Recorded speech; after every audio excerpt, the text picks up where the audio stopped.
Di video ini, saya berkenan bila diberikan kesempatan untuk memberikan masukan terkait dengan konteks pidato yang disampaikan untuk kesejahteraan para guru yang didambakan.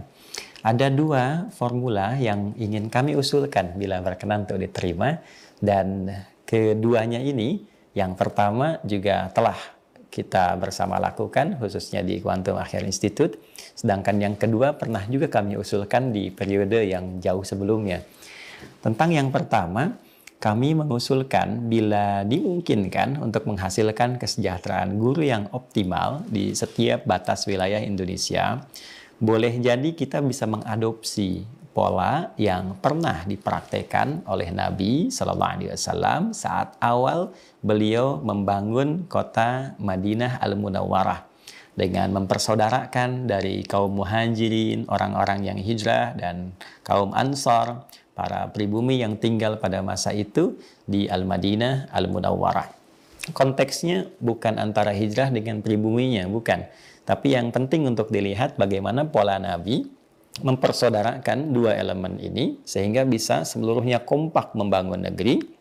Dan dalam persaudaraan ini ada sinergi yang sangat menarik untuk disimak. Bagaimana beberapa orang yang mapan bisa membantu orang-orang yang belum mapan sehingga bisa naik taraf kemapanannya.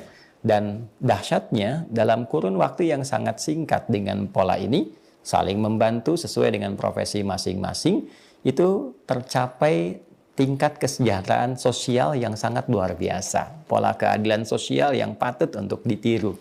Nah, dari pola itu pernah kita mencoba untuk menampilkan hal serupa saat kita mencoba menghadirkan apa yang kita beri nama tagline-nya saat itu Wah Award gitu ya, untuk para guru.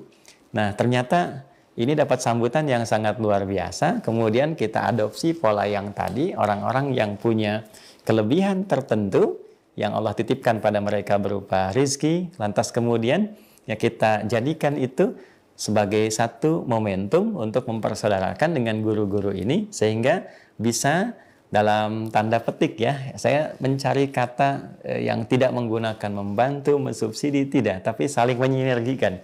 Itu akan sangat positif untuk diterimanya. Dan hasilnya sangat luar biasa. Ya, dari hasil ini, Masya Allah, guru-guru yang kesejahteraannya boleh jadi di daerah-daerah itu tidak seperti yang didapatkan di kota. Mereka cukup naik, bahkan bisa menabung, bahkan di antara mereka ada yang sudah menunaikan ibadah umrah. Nah, bentuknya bisa jadi mungkin dengan gerakan lokalisasi atau zonasi di setiap zona-zona di wilayah Indonesia, di daerah-daerah khususnya, bisa dilakukan sebuah formulasi, misal kalau mau agak formal sedikit dari Kementerian Pendidikan misalnya, ya, nanti bekerja sama dengan pola tertentu ya di masyarakatnya, siapa yang punya kelebihan, database-nya nanti guru-guru ditampilkan di daerah itu, ya kan Masya Allah saya lihat masih ada yang mohon maaf sekali yang di honornya itu bahkan ada yang 100.000, 200.000, dan dengan segala kesungguhan, keikhlasan dan qanaah mereka itu masih sungguh-sungguh mengajar. Ya, sungguh-sungguh mengajar untuk menghasilkan kualitas anak didik yang mampu membangun negeri dengan baik gitu. Ya, jadi kalau ini nanti database-nya ada, orang-orang yang punya kemampuan lebih, kesejahteraan yang cukup baik, dia punya anggaran berapa yang bisa dikontribusikan, lalu ini dihimpun, dan dari himpunan ini disinergikan untuk membantu kesejahteraan para guru dimaksud, dan barangkali bisa melengkapi dari anggaran yang dimiliki oleh pemerintah. Kalau pemerintah misalnya punyanya taruhlah sampai ke daerah ini 1 juta, ternyata belum cukup. Nanti dari sinergi ini dihasilkan berapa untuk saling bisa melengkapi. Sedikit banyak saya kira insya Allah akan bermanfaat kalau setiap lokalnya itu bisa dibuat. Ya, misalnya daerah A, ya taruhlah misalnya satu daerah, baik itu di Sumatera misalnya, ya sampai dengan ke ujung Papua, daerah tertentunya, orang siapa yang punya kelebihan, gurunya ada berapa, lalu setiap bulan bisa disisihkan berapa dari situ untuk saling melengkapi.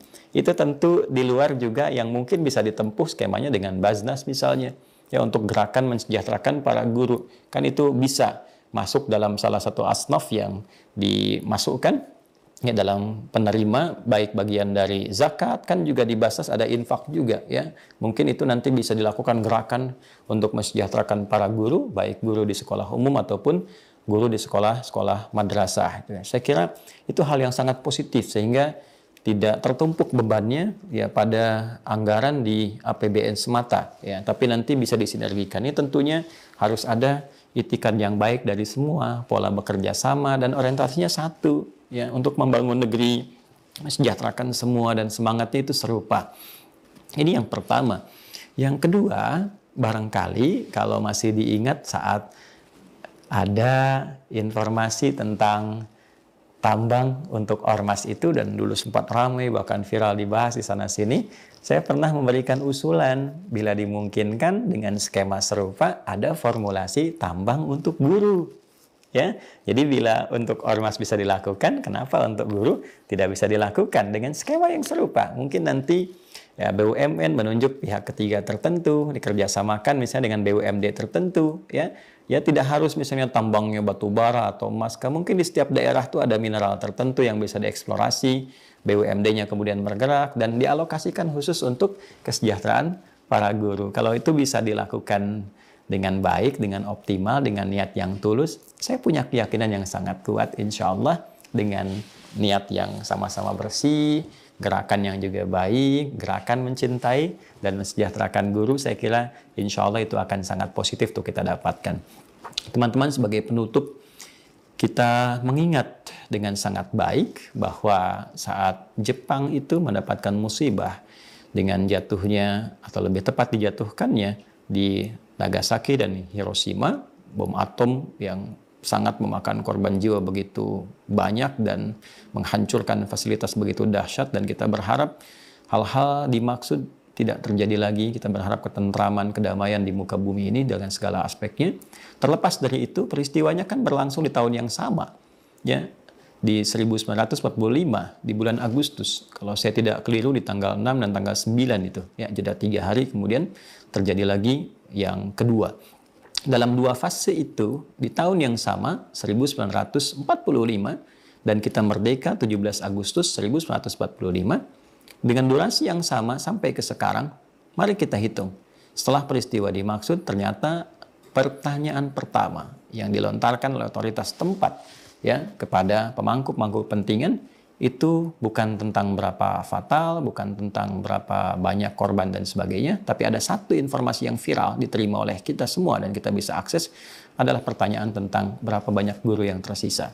Terlepas dari motif pertanyaan itu, tapi setelah itu ada gerakan akselerasi peningkatan kualitas sumber daya masyarakat yang sangat luar biasa, penguatan di bidang pendidikan, dan sampai sekarang kita bisa saksikan dari 1945 peristiwa yang menghancurkan begitu dahsyat, sampai dengan detik ini Jepang berhasil membangun negaranya dengan kuat, dengan kokoh, dan termasuk yang paling unggul serta disiplin dalam dunia pendidikan. Di tahun yang sama kita mendeklarasikan, memproklamirkan kemerdekaan. Dan sekarang dengan durasi yang sama kita bisa lihat perbedaan dari kualitas di antara kedua negara. Tidak harus kita menyanjung, tidak harus kita menafikan satu dengan dua yang lain. Tapi pelajaran besarnya pada kita semua, jika kita memiliki kesungguhan, kekuatan untuk bekerja sama, kedisiplinan, dan lebih daripada itu, kita saling menopang, memotivasi, dan menguatkan untuk membangun negara kita tercinta ini menuju negara yang makmur dengan generasi emas yang hebat, yang bisa mencerahkan dan membawa kemajuan untuk kita semua. Semoga Allah memberkati kita semua, memaafkan kita semua, dan memberkahi negeri ini dengan berkah yang baik. Maafkan saya, Adi Hidayat. Assalamualaikum warahmatullahi wabarakatuh.